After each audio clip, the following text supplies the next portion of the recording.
in 1991. It's called Somaliland.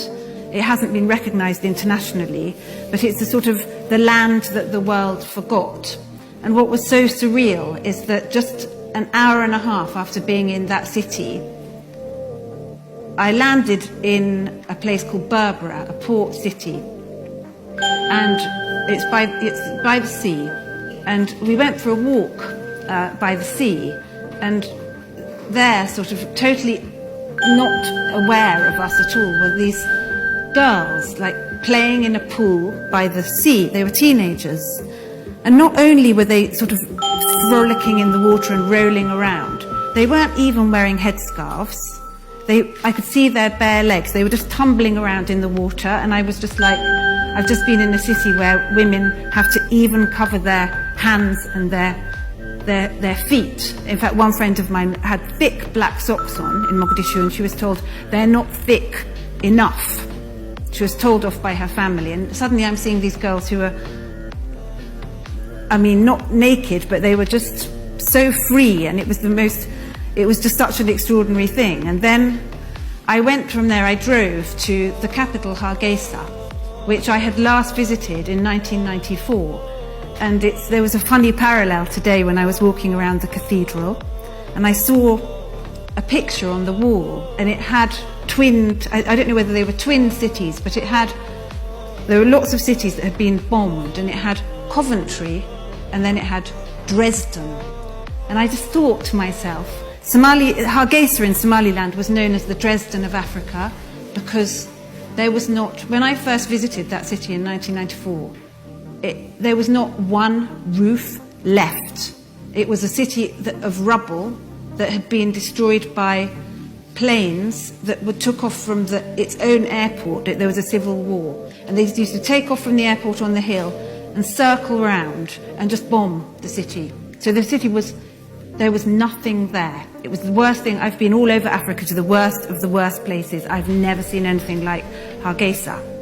And when I went back there, 17 years later, I stood on the hill near to the airport. We arrived like that. And I looked down, and this city that I had seen only as stones was this huge city that had been built. There were glittering roofs. It was a city, I was told, of 1 million people. I don't know whether that's true. It was chaotic, but it was a city, and it was completely peaceful.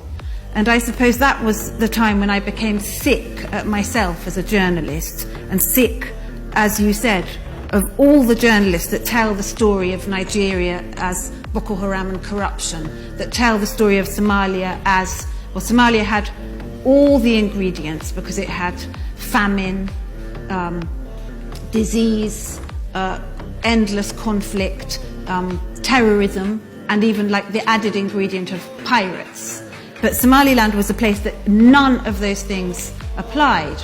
So I thought, I have to tell a different story, but you can't do that in journalism. You have to fight, because they only want the other story. So I wrote a book, basically.